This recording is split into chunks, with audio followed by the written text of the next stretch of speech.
ಅಲ್ಲ. ಸರ್ಕಾರ ಈ ವರದಿಯಲ್ಲಿ ಮಾನವೀಯತೆಯ ಪ್ರದರ್ಶನ ಮಾಡಿಲ್ಲ.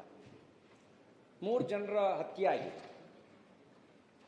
ಸತ್ತಿರೋದು ನಿಜ. ಕಾರಣಗಳೇನಿದ್ದೇವೆ ಅನ್ನೋ ತನಿಖೆ ನಂತರ ಗೊತ್ತಾಗುತ್ತೆ. ಒಂದು ಸಾಮಾನ್ಯ ಸಂವೇದನೆಯೂ ನಿಮ್ಮ ವರದಿಯಲ್ಲಿ ಕಾಣ್ತಿಲ್ಲ. ಒಂದು ಸಂವೇದನೆ ಇರಬೇಕಲ್ಲ, ಸಾವೇ ಅಲ್ವಾ? ಆ ಸಾವಿಗೊಂದು ಸಂವೇದನೆ ಇರಬೇಕಲ್ಲ. ಎಲ್ಲಿದೆ ನಿಮ್ಮ ಸಂವೇದನೆ? ಯಾಕೆ ಹೋಗಿದ್ರು, ಏನಾಗಿದ್ದು, ಅದು ಎರಡನೇ ಮಾತು. ಮತ್ತೆ ಇಡೀ ಅನುಮಾನಾಸ್ಪದವಾಗಿ ಕಂಡು ಬರುತ್ತೆ. ಇಡೀ ಇದು ಈಗ ನವೀನ್ ಹೇಳಿದ್ರು, ಎಂಟೈರ್ ಅನುಮಾನಾಸ್ಪದ ಕಂಡು ಬರುತ್ತೆ. ಅವನು ಯಾರು? ಶಿವರಾಜ್ ಸೋಸಲ್ವಾಡ. ಆತನಿಗೆ ಮೊದಲು ಗುಂಡು ಬಿತ್ತೋ ಅಥವಾ ಇವನ್ ಗುಂಡಾರಿಸಿದ್ಮೇಲೆ ಗುಂಡು ಬಿತ್ತೋ? ಮೊದಲು ಅವನಿಗೇನಾರು ಅವ್ರ ಕಡೆಯಿಂದ ಅವ್ರು ದೂರದಲ್ಲಿದ್ದಾರೆ, ಹತ್ತಿರದಲ್ಲಿದ್ದರೆ ಹಿಡಿಬೋದಿತ್ತು, ಕೈಲೇ ಹಿಡ್ಕೋಬೋದಿತ್ತು. ದೂರದಲ್ಲಿದ್ದಾರೆ, ಎತ್ತರದಲ್ಲಿದ್ದಾರೆ. ನಿಮ್ಮ ರಿಪೋರ್ಟ್ ಪ್ರಕಾರ ಎತ್ತರದಿಂದ ಮೊದಲು ಅವರು ಶಿವರಾಜ್ ಸಾಸಲವಾಡ ಗುಂಡಾರಿಸಿದ್ರು ಅಥವಾ ಶಿವರಾಜ್ ಸಾಸಲವಾಡ ಗುಂಡಾರಿಸಿದ್ಮೇಲೆ ಅವರು ಮರುಗುಂಡಾರಿಸಿದ್ರು? ಸ್ವಾಭಾವಿಕವಾಗಿ ನಾನು ಮಲೆನಾಡಿನ ಒಡನಾಟದೊಳಗೆ ಅದರ ಅಂಚಿನ ಗ್ರಾಮಗಳಲ್ಲೇ ಇರೋನು. ಸ್ವಾಭಾವಿಕವಾಗಿ ಮೊದಲು ಅವರಿಂದ ಗುಂಡು ಬಿದ್ದಿದ್ರೆ ಇನ್ಯಾರೋ ಸಿಬ್ಬಂದಿ ಗುಂಡಾರಿಸೋದು, ಇವನು ಆಸ್ಪತ್ರೆಗೆ ಹೋಗ್ಬೇಕು. ನೀವೇ ಹೇಳ್ತೀರಿ ಸಣ್ಣ ಪುಟ್ಟ ಗಾಯ, ಆ ಗಾಯದ ಸ್ಪಷ್ಟತೆ ಇಲ್ಲ. ಸಣ್ಣ ಪುಟ್ಟ ಗಾಯ ಅಂದ್ರೆ ಏನು? ತರಚು ಗಾಯನ, ಬಂದೂಕಿನಿಂದ ಆದ ಗಾಯನ, ಅಥವಾ ಕತ್ತಿಯಿಂದ ಆದ ಗಾಯನ, ಯಾವುದರಿಂದ ಆದ ಗಾಯ? ಆ ಸ್ಪಷ್ಟತೆ ಇಲ್ಲ. ಇಲ್ಲೂ ಅನುಮಾನ ಇದೆ. ನಾನು ಮತ್ತೆ ಸುತ್ತಿ ಬಳಸಿ ಹೇಳಕ್ ಹೋಗಲ್ಲ.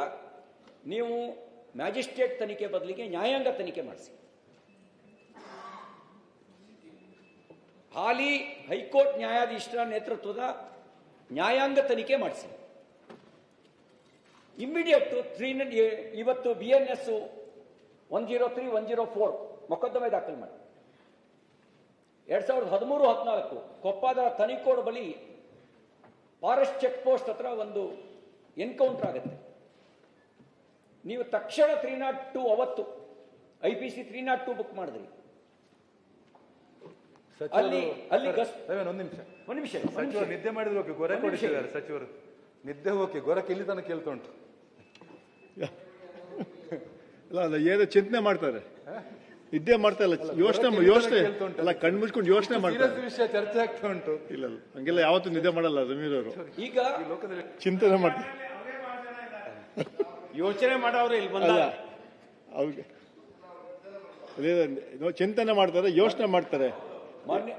ಮಾನ್ಯ ಸಭಾಪತಿಗಳೇ, ಅವ್ರ ಮೇಲೆ BNS 103 ಬುಕ್ ಮಾಡಿ. ಯಾರ್ಯಾರು ಅಲ್ಲಿ ಕೋಂಬಿಂಗ್ ಕಾರ್ಯಾಚರಣೆಯಲ್ಲಿ ಭಾಗವಹಿಸಿದ್ರೆ ಅವರು ಬುಕ್ ಮಾಡಿ ಕೇಸ್ನ. ನ್ಯಾಯಾಂಗ ತನಿಖೆ ಅವ್ರ ನಿರಪರಾಧಿ ನಿರ್ದೋಷಿಗಳು ಅಂತ ಅದು ಪ್ರೂವ್ ಮಾಡಲಿ. ನೀವ್ಯಾಕೆ ಬುಕ್ ಮಾಡಿಲ್ಲ ಕೇಸ್ನ? ಒಂದೊಂದು ಕೇಸ್ನಲ್ಲಿ ಒಂದೊಂದು ರೀತಿ ಯಾಕೆ ತಗೋತೀರಿ? ನೀವು 2013-14 ಕಾಂಗ್ರೆಸ್ ಸರ್ಕಾರನೇ ಇತ್ತು. ನೀವಲ್ಲಿ ತನಿಕೋಟ್ನಲ್ಲಿ ಕೇಸ್ ಬುಕ್ ಮಾಡಿದ್ರಿ. ಅಲ್ಲಿ ಕೇಸ್ ಬುಕ್ ಮಾಡಿ ನವೀನ್ ನಾಯ್ಕನ ಜೈಲಿಗೆ ಕಳಿಸಿದ್ರಿ. ಅಲ್ಲಿ ಒಬ್ಬನ ಹತ್ಯೆ, ಅವನು ಮೋಸ್ಟ್ ವಾಂಟೆಡ್ ಕ್ರಿಮಿನಲ್. ಹಲವಾರು ಪೊಲೀಸ್ ಠಾಣೆಗಳಲ್ಲಿ ಮೊಕದ್ದಮೆ ದಾಖಲಾಗಿದ್ದ ವ್ಯಕ್ತಿ. ಇಲ್ಲಿ ಹೇಳಿದಿರಿ ಯಾವುದೇ ಮೊಕದ್ದಮೆ ಈ ಹತ್ಯೆ ಆದವರು ಒಬ್ಬರ ಮೇಲೂ ಇಲ್ಲ. ಅವನು ಯಾರೋ ಕುಟುಂಬಸ್ಥನ ಮೇಲೆ 2020 ಯಾವುದೋ ಒಂದು ಪ್ರಕರಣ ಇದೆ, ಇನ್ಯಾರೋ ಒಬ್ಬನ ಮೇಲೆ ಓಡೋದನ ಮೇಲೆ ಒಂದು ಪ್ರಕರಣ ಇದೆ. ಆದರೆ ಈ ಹತ್ಯೆಗೊಳಗಾದ 3 ಜನರ ಮೇಲೆ ಅರಣ್ಯ ಇಲಾಖೆ ಆಗಲಿ ಪೊಲೀಸ್ ಇಲಾಖೆ ಆಗಲಿ ಯಾವುದೇ ಮೊಕದ್ದಮೆಗಳನ್ನು ದಾಖಲಿಸಿಲ್ಲ. ಅಂದ್ರೆ ಅವ್ರು ಯಾರು ಹೆಬಿಚುಯಲ್ ಅಫೆಂಡರ್ಸ್ ಅಲ್ಲ, ಕ್ರಿಮಿನಲ್ಗಳಲ್ಲ. ಯಾವುದೇ ಕೇಸ್ ಆಗಿಲ್ಲ ಅಂದಾಗ ಹಾಗಿರ್ಬೇಕಾದ್ರೆ ಅಲ್ಲಿ ಮೋಸ್ಟ್ ವಾಂಟೆಡ್ ಕ್ರಿಮಿನಲ್ ಸತ್ತಾಗ 302 ಕೇಸ್ ಬುಕ್ ಮಾಡಿದ್ರಿ. ಅವತ್ತಿನ IPC 302 ಇದರಲ್ಲಿ ಯಾಕೆ ಮೊಕದ್ದಮೆ ದಾಖಲಿಸಿಲ್ಲ? ಏನ್ ಮೇಲೆ ಯಾವ ಕೇಸು ಇಲ್ಲ, ಈಗಾಗಿದೆ. ಯಾವಾಗ ನೀವು ಹೇಳ್ತಾ ಇರೋದು? ನಾನು ನಿಮ್ಗೆ ಹೇಳ್ತಾ ಇರೋದು ಹತ್ಯೆ ಮಾಡಿದವ್ರ ಮೇಲೆ ಏನ್ ಕೇಸ್ ದಾಖಲು ಮಾಡಿದ್ರಿ. ನಾನು ಕೇಳ್ತಾ ಇರೋದು ಹತ್ಯೆ ಮಾಡಿರೋರ ಮೇಲೆ ಏನ್ ಕೇಸ್ ದಾಖಲು ಮಾಡಿದ್ರಿ? ಯಾಕೆ ಮಾಡಿಲ್ಲ? 3 ಜನ ಸತ್ತ ನಂತರನು ಯಾಕೆ ನೀವು ಮೊಕದ್ದಮೆ ದಾಖಲು ಮಾಡಿಲ್ಲ? ಈ ಗಳಿಗೆವರೆಗೂ ಯಾಕೆ ಮೊಕದ್ದಮೆ ದಾಖಲು ಮಾಡಿಲ್ಲ? ಈಗ ಹಂಗಿದ್ರೆ ನಿಮ್ ದೃಷ್ಟಿಯಲ್ಲಿ ಅವರು ಆತ್ಮರಕ್ಷಣೆಗಾಗಿ ಗುಂಡಾರಿಸಿದ್ರೆ ಇವರೇ ಮೊದಲು ಬಂದೂಕಿನಿಂದ ಗುಂಡಾರಿಸಿದ್ರೆ ನಿಮ್ಮ ಸಿಬ್ಬಂದಿಗಳು 4-5 ಜನ ಸಾಯ್ಬೇಕಿತ್ತಲ್ಲ. ಯಾರು ಸತ್ತಿದ್ದಾರೆ? ಯಾರಿಗೆ ಸಿವಿಯರ್ ಇಂಜುರಿ ಆಗಿದೆ ಹೇಳಿ? ಬಂದೂಕಿನಿಂದ ಗಾಯ ಆಗಿರುವ ಒಬ್ಬ ಸಿಬ್ಬಂದಿ ಹೆಸರು ಹೇಳಿ ನೀವು. ನಿಮಗೆ ಒಬ್ಬ ಸಿಬ್ಬಂದಿ ಹೆಸರು ಹೇಳಿ ನೀವು. ನೀವು ನೋಡಿ, ಗುಂಡು ಹಾರಿಸ್ಬೇಕು ಯಾವಾಗ, ಯಾವ ಸಿಚುಯೇಷನ್ ಅಲ್ಲಿ? ನಮಗೆ ನಾವು ಬದುಕೋದಕ್ಕೋಸ್ಕರ ಅನಿವಾರ್ಯ ಪರಿಸ್ಥಿತಿ ಅಂದಾಗ ಸಿಬ್ಬಂದಿಗಳು ಗುಂಡಾರಿಸಬೇಕು. ಅಂತ ಅನಿವಾರ್ಯ ಪರಿಸ್ಥಿತಿ ನಿಮ್ಮ ವರದಿಯಲ್ಲಿ ಸೃಷ್ಟಿಯಾಗಿರುವಂತ ರಿಪೋರ್ಟ್ ಕಾಣ್ತಿಲ್ಲ. ಈ ವರದಿಯಲ್ಲಿ ಎಳ್ಳಷ್ಟು ಕೂಡ ನೀವು ಅನ್ವಿಸಿಬಲ್ ಎತ್ತರದಲ್ಲಿದ್ದಾರೆ, ನಿಮ್ಮವರಿಗೆ ಯಾರಿಗೂ ಕೂಡ ಗಂಭೀರ ಸ್ವರೂಪದ ಗಾಯ ಆಗಿಲ್ಲ, ಫಾರೆಸ್ಟ್ ಸಿಬ್ಬಂದಿಗಳಿಗೆ ಯಾರಿಗೂ ಗಂಭೀರ ಸ್ವರೂಪದ ಗಾಯ ಆಗಿಲ್ಲ. ಅವ್ರು ಎಷ್ಟು ಜನ ಇದ್ದಾರೆ ಗೊತ್ತಿಲ್ಲ, ಎಷ್ಟು ಜನ ಇದ್ದಾರೆ ಗೊತ್ತಿಲ್ಲ ಅಂತ ಆದ್ಮೇಲೂ ಕೂಡ ಕೇವಲ ಬೆಳಕನ್ನು ಆಧರಿಸಿ ಗುಂಡಾರಿಸ್ತೀರಿ ನಿಮ್ಮ ವರದಿ ಪ್ರಕಾರ. ಹೇಳಿ, ಬೆಳಕನ್ನು ಆಧರಿಸಿ ಗುಂಡಾರಿಸ್ತೀರಿ ಅಂದ್ರೆ ಇದನ್ನೆಲ್ಲ ನಿಮ್ಗೆ ನೋಡಿದಾಗ ಫ್ಯಾಬ್ರಿಕೇಟೆಡ್ ಅಂತ ಅನ್ಸಲ್ವಾ? ಅದಕ್ಕೆ ನಾನು ಆಗ್ರಹಿಸೋದಿಷ್ಟೇ, ಗೃಹ ಸಚಿವರು, ನೀವು ಇವ್ರ ಮೇಲೆ ಗೃಹ ಸಚಿವರು, ಸರ್ಕಾರ ಮೊದಲು 103, 104 BNS ಮೊಕದ್ದಮೆ ದಾಖಲು ಮಾಡಿಸಿ, ಸಂಬಂಧಪಟ್ಟವ್ರನ್ನ ಅರೆಸ್ಟ್ ಮಾಡಿ, ನಿಷ್ಪಕ್ಷಪಾತ ತನಿಖೆ, ನ್ಯಾಯಾಂಗ ತನಿಖೆ ನಡೆಸ್ತೀವಿ. ಮ್ಯಾಜಿಸ್ಟ್ರೇಟ್ ತನಿಖೆ ಅಲ್ಲ, ಫಾರೆಸ್ಟ್ ಡಿಪಾರ್ಟ್ಮೆಂಟ್ ತನಿಖೆ ಅಲ್ಲ, ಹಾಲಿ ಹೈಕೋರ್ಟ್ ನ್ಯಾಯಾಧೀಶರ ನೇತೃತ್ವದಲ್ಲಿ ನ್ಯಾಯಾಂಗ ತನಿಖೆ ನಡೆಸಲಿ. ನೋಡಿ, ಸೀಲು ತೆಗೆದಿಲ್ರಿ, ಚಪ್ಪಲಿದು. ಕಾಡಿಗೆ ಹೋಗೋನು, ಶಿಕಾರಿಗೆ ಹೋಗೋನು ಹವಾಯಿ ಚಪ್ಪಲಿ ಹಾಕೊಂಡು ಮೊದಲು ಹೋಗಲ್ಲ, ಮತ್ತೆ ಉಪಯೋಗಿಸ್ತಾ ಇರೋ ಚಪ್ಪಲಿ. ಅವನು ಶಿಕಾರಿಗೆ ಹೋದ್ನ, ಶಾಪಿಂಗಿಗೆ ಹೋಗಿದ್ನ. ನೀವು ಸೀಸ್ ಮಾಡಿರುವಂತ ಚಪ್ಪಲಿ ಉಪಯೋಗಿಸೇ ಇಲ್ಲ, ಅದ್ರ ಮೇಲೆ ಸೀಲು ಹಾಕಿಲ್ಲ, ಕಾಲು ಊರಿಲ್ಲ, ಅದ್ರ ಮೇಲೆ ಕಾಲು ಊರಿಲ್ಲ ಅನ್ನೋ ಒಂದು ಕಾಡಿಗೆ ಶಾಪಿಂಗಿಗೆ ಹೋಗಿದ್ನ, ಅಥವಾ ಶಾಪಿಂಗ್ ಇಂದ ಬರ್ತಾ ಕಾಡೊಳಗೆ ತಪ್ಪಿಸ್ಕೊಬಿಟ್ರು. ಇಲ್ಲಿರೋ ವಶಪಡಿಸ್ಕೊಂಡಿರೋ ಪರಿಕರಗಳಿಂದ ಹಿಡಿದು, ಆ ಬ್ಯಾಗ್ ಇಂದ ಹಿಡಿದು ಸ್ಲಿಪ್ಪರ್ ನೋಡಿ, ಇಲ್ಲಿ ಅದ್ರ ಮೇಲೆ ಸೀಲು, ಕಾಲು ಊರಿರೋ ಗುರುತು ಇಲ್ಲ. ಒಬ್ಬ ಶಿಕಾರಿಗೆ ಹೋಗೋನು, ನೀವು ಗಂದು ತಗೊಂಡೋದ ಒಪ್ಕೊಳ್ತೀನಿ, ಮಾಂಸ ತುಂಬ್ಕೊಬರಕ್ಕೆ ಚೀಲ ತಗೊಂಡು ಹೋಗ್ತಾನೆ, ಪಾತ್ರೆ ತಗೊಂಡು ಹೋಗ್ತಾನೆ, ಒಪ್ಕೊಳ್ತೀನಿ, ಕತ್ತಿ ತಗೊಂಡೋಗಿದ್ದ ಒಪ್ಕೊಳ್ತೀನಿ. ಹವಾಯಿ ಚಪ್ಪಲಿ ಯಾಕೆ ತಗೊಂಡು ಹೋಗ್ತಾನೆ? ಹೊಸ ಹವಾಯಿ ಚಪ್ಪಲಿನ, ಉಪಯೋಗಿಸ್ತಿರೋ ಹವಾಯಿ ಚಪ್ಪಲಿನ ಯಾಕೆ ತಗೊಂಡು ಹೋಗ್ತಾನೆ? ಇದು ಸಂಶಯಾಸ್ಪದ ಅಂತ ಅನ್ಸಲ್ಲ? ಇದನ್ನೆಲ್ಲ ನೋಡಿದಾಗ ನವೀನ್ ಹೇಳಿರೋ, ಅನುಮಾನ ಪಟ್ಟಿರೋ ರೀತಿಯಲ್ಲಿ ಏನೋ ಸಮಥಿಂಗ್ ಇದೆ.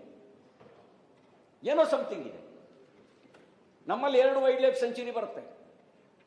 ಕೇರಳದಿಂದ ಬಂದು ವ್ಯವಸ್ಥಿತವಾಗಿ ಬಂದು ಕಾಡ್ಕೋಡನ ಶಿಕಾರಿ ಮಾಡಿ, ಸಾರ್ಗ ಶಿಕಾರಿ ಮಾಡಿ, ಜಿಂಕೆ ಶಿಕಾರಿ ಮಾಡ್ಕೊಂಡು ತಗೊಂಡು ಹೋಗ್ತಿದ್ರು. ಅವ್ರ ಜೊತೆಗೆ ಸಹಕರಿಸ್ತಿದ್ದವ್ರು ಯಾರು ಅಂದ್ರೆ ಅರಣ್ಯ ಇಲಾಖೆ ಸಿಬ್ಬಂದಿ. ನಮ್ಮಲ್ಲಿಗೆ ಬಂದು ಒಳನಾಡಿಗೆ, ಅದು ಕುದುರೆಮುಖ ವೈಲ್ಡ್ ಲೈಫ್ ಸೆಂಚುರಿಗೆ, ಭದ್ರಾ ವೈಲ್ಡ್ ಲೈಫ್ ಸೆಂಚುರಿಗೆ ಬಂದರು. ಅವ್ರು ಯಾವ್ದು ಬರೋದು ಅಂದ್ರೆ ರೈಫಲ್ ತಗೊಂಡು ಬರೋದು. ಅದೇನೋ ಎಂತ ರೇಂಜು,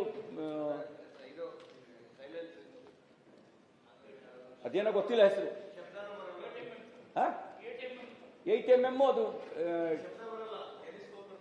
ಟೆಲಿಸ್ಕೋಪ್ ಇರುತ್ತಲ್ಲ, ಟೆಲಿಸ್ಕೋಪ್ ಮತ್ತು ಅದೇನೋ ರೇಂಜ್ ಕರೆಕ್ಟ್ ಒಂದು ಪಾಯಿಂಟ್ ಆಚೆ ಈಚೆ ಹೋಗಲ್ವಂತೆ. ಅದನ್ನು ತಗೊಂಡು ಬಂದು ಶಿಕಾರಿ ಮಾಡ್ಕೊಂಡು ಹೋಗೋರಿಗೆ. ಹಾಗೆ ಇಲ್ಲಿ ಏನೋ ಇದೆ ಅನುಮಾನಾಸ್ಪದವಾಗಿರೋ. ಅದಕ್ಕಾಗಿ ನೀವು ಈ ರಿಪೋರ್ಟು ಸಮಾಧಾನಕರವಲ್ಲ, ಸಂವೇದನೆ ಇರ್ತಕ್ಕಂಥದ್ದಲ್ಲ, ಮಾನವೀಯತೆಯಿಂದ ಕೂಡಿರ್ತಕ್ಕಂಥದ್ದಲ್ಲ. ಅದಕ್ಕೆ ನಾನು ಹೇಳೋದು, ನಾನು ಆಗ್ರಹಿಸೋದು, ನೀವು ಮ್ಯಾಜಿಸ್ಟ್ರೇಟ್ ತನಿಖೆ ವಾಪಸ್ ತಗೊಳ್ಳಿ, ಹಾಲಿ ಹೈಕೋರ್ಟ್ ನ್ಯಾಯಾಧೀಶರ ನೇತೃತ್ವದ ತನಿಖೆ ನಡೆಸಿ, ನಿಷ್ಪಕ್ಷಪಾತವಾಗಿ. ಅಂದ್ರೆ ನೀವು ಹತ್ಯೆಗೊಳಗಾಗಿರೋ ಒಂದು ಸಣ್ಣ ಸಿಂಪತಿನೂ ಇಲ್ಲ ನಿಮಗೆ. ಮತ್ತೆ ನಿಮ್ಮ ರಿಪೋರ್ಟ್ ಪ್ರಕಾರನೇ ಅವ್ರು ಯಾರು ಹೆಬಿಚುವಲ್ ಅಫೆಂಡರ್ಸ್ ಅಲ್ಲ, ಕ್ರಿಮಿನಲ್ಸ್ ಅಲ್ಲ. ನಿಮ್ಮ ವರದಿ ಪ್ರಕಾರ ಅವ್ರು ಯಾರು ವೀರಪ್ಪನ ಸಹಚರರು ಅದು ಇತ್ಯಾದಿ ಏನಿಲ್ಲ ನಿಮ್ಮ ವರದಿನಲ್ಲಿ. ಏನಾರು ಅವರು ನಿತ್ಯ ಶಿಕಾರಿ ಮಾಡೋರಾಗಿದ್ರೆ, ಅದನ್ನೇ ದಂಧೆ ಮಾಡ್ಕೊಂಡವರಾಗಿದ್ರೆ, ನಿಮ್ಮ ಅರಣ್ಯ ಇಲಾಖೆ ಅವ್ರನ್ನ ನೋಟೆಡ್ ಕ್ರಿಮಿನಲ್ಸ್ ಅಂತ ಐಡೆಂಟಿಫೈ ಮಾಡಬೇಕಿತ್ತು. ಹಂಗಾಗಿ ನಮಗನ್ಸೋದು, ನಾನು ಇದರಿಂದ ಮನೋಸ್ಥೈರ್ಯ ಕುಸಿಬಾರ್ದು, ಅರಣ್ಯ ಇಲಾಖೆ ಸಿಬ್ಬಂದಿಗಳದ್ದು ಅದು ಒಪ್ಕೊಳ್ತೀನಿ. ಸೆಲ್ಟ್ರು ತಗೋಬಾರ್ದು, ಈ ಕಾರಣಕ್ಕೆ ಸೆಲ್ಟ್ರನ್ನು ತಗೋಬಾರ್ದು. ಯಾರನ್ನ ಬೇಕಾದ್ರೂ ಕೊಲ್ಲಕ್ಕೆ ಸಿಗುವಂತ ಲೈಸೆನ್ಸ್ ಅಂತ ಭಾವಿಸಬಾರ್ದು. ನಾಳೆ ಮತ್ತೆ ಅರಣ್ಯನ ಬರೀ ಅರಣ್ಯ ಇಲಾಖೆ ಸಿಬ್ಬಂದಿಗಳಿಂದ ಕಾರಣದಿಂದ ಅರಣ್ಯ ಉಳಿದಿಲ್ಲ, ಜನರ ಸಹಭಾಗಿತ್ವದಲ್ಲಿ ಉಳಿದಿದೆ. ಅರಣ್ಯ ಇಲಾಖೆ ಅನ್ನುವಂತ ಒಂದು ವ್ಯವಸ್ಥೆನೇ ಇಲ್ಲದೆ ಇದ್ದಾಗಲೂ ಕೂಡ ಇದಕ್ಕಿಂತ ದಟ್ಟ ಅರಣ್ಯ ಇತ್ತು. ನಮ್ದು ಅಂತ ರಕ್ಷಣೆ ಮಾಡ್ಕೊಂಡು ಬಂದಿದ್ರು. ನೀವು ನಮ್ದು ಅನ್ನೋ ಭಾವನೆ ಹೋದ್ರೆ ಸಿಬ್ಬಂದಿಗಳಿಂದ ಉಳಿಸ್ಕೊಳಕ್ಕಾಗಲ್ಲ. ಅದರ ಹೆಸರಿನಲ್ಲಿ ಇನ್ನಷ್ಟು ಲೂಟಿ ಹೊಡಿಬೋದು ಅಷ್ಟೇ. ಅದಕ್ಕೆ ನನ್ನ ಆಗ್ರಹ ಇದೆ, ಸಂವೇದನೆ ತೋರಿಸಿ ಜುಡಿಷಿಯರಿ ಎನ್ಕ್ವೈರಿ ಮಾಡಿ ಮತ್ತು ಆ ಕುಟುಂಬಕ್ಕೆ ಕನಿಷ್ಠ ಒಂದು 50 ಲಕ್ಷ ಪರಿಹಾರ ಘೋಷಣೆ ಮಾಡಿ. ಯಾಕೆ ಪರಿಹಾರ ಘೋಷಣೆ ಮಾಡಿಲ್ಲ? ಬರೀ ಈಗ 5 ಲಕ್ಷ ಕೊಟ್ಟಿದ್ದಾರೆ. ಅವರು ವೈಯಕ್ತಿಕವಾಗಿ MLA 10 ಲಕ್ಷ ಕೊಡ್ತೀನಿ ಅಂತ ಹೇಳಿರೋದು, ಸರ್ಕಾರ ಕೊಡ್ತೀವಿ ಅಂತ ಹೇಳಿದ್ರೆ ಬರೀ 5 ಲಕ್ಷ. ಕನಿಷ್ಠ 50 ಲಕ್ಷ ಪರಿಹಾರ ಘೋಷಣೆ ಮಾಡಿ. ಇದಿಷ್ಟು ನಮ್ಮ ಆಗ್ರಹ. ಇದನ್ನ ಈ ರಿಪೋರ್ಟ್ನ ವಾಪಸ್ ತಗೊಳ್ಳಿ. ಒಂದು ನಿಮಿಷ ಪುಟ್ಟಣ್ಣವ್ರು, ಅದಾದ್ಮೇಲೆ ರವಿಕುಮಾರ್ ಮಾತಾಡ್ತಾರೆ.